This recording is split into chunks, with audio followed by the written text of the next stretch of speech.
Dat ondernemers in coronatijd creatief moeten zijn, bewijzen de Venraysche buurbedrijven Blitta en Interal. Omdat de evenementenbranche is ingestort, kwamen de medewerkers van Interal zonder werk te zitten. Blitta Gevelsystemen bood de helpende hand en houdt de medewerkers van Interal aan het werk. De fabriekshallen staan langs elkaar, dus in die zin is het relatief eenvoudig. Het hek is opengemaakt om met name het personeel dat we makkelijk bij elkaar in en uit kunnen lopen. En de spullen zijn verder, die worden bij ons voorbewerkt en zijn hierheen gebracht en hier wordt een deel geassembleerd. Het gevolg daarvan is dat Interal en Blitta nu samen kozijnen aan het maken zijn. We staan aan de hal van Blitta. Ja. Dat moet ook voor jou een vreemd gevoel zijn om zo te staan, of niet?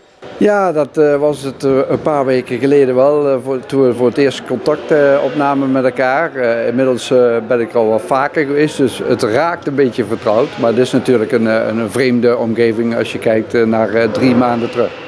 Ja, want 3 maanden terug ging alles crescendo. Hè? En nu werken de medewerkers van Interal bij Blitta. Hoe belangrijk is dat voor jullie? Voor ons is heel erg belangrijk.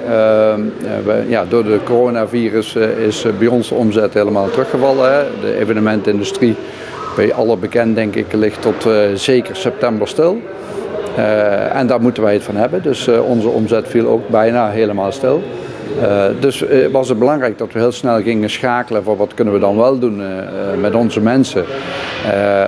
Daarom hebben we contact opgenomen met de Blitta. Van wij hebben ruimte, wij hebben mensen en jullie hebben druk, kunnen we elkaar niet helpen, kunnen we niet gaan samenwerken. En je ziet het, inmiddels is het zover en zijn mensen hier ook van ons aan het werk.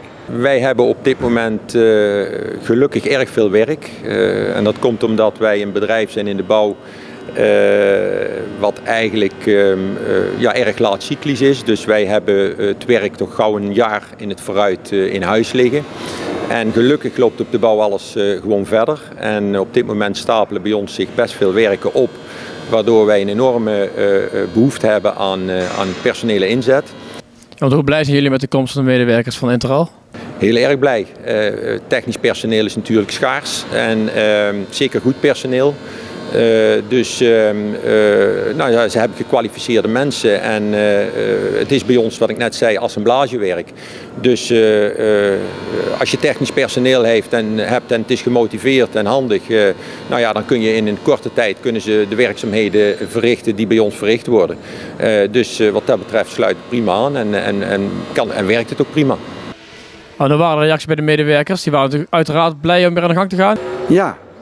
Natuurlijk ook schrikken, maar zij hadden natuurlijk ook heel snel in de gaten van dat de orderportefeuille geannuleerd werd. Want we hadden de grote opdrachten eigenlijk al binnen.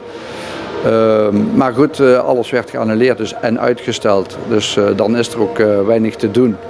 We waren al op 9 maart in de werktijdverkorting, dus dat was al voordat meneer Rutte de zaak op slot deed. En zij zijn heel erg blij dat zij nu in ieder geval de komende maanden vooruit kunnen. En het liefste zullen die mensen hier gewerkt hebben met hun eigen werk. Daar hebben ze tenslotte ooit voor gekozen. Van de andere kant, wat is er nu mooier dat je eigenlijk toch in je eigen omgeving weliswaar wat ander werk kunt doen. Maar voor de periode die nodig is. Zodat hopelijk Interal in korte tijd weer met eigen productie de mensen kan voeden. Maar tot die tijd kunnen we elkaar prima helpen.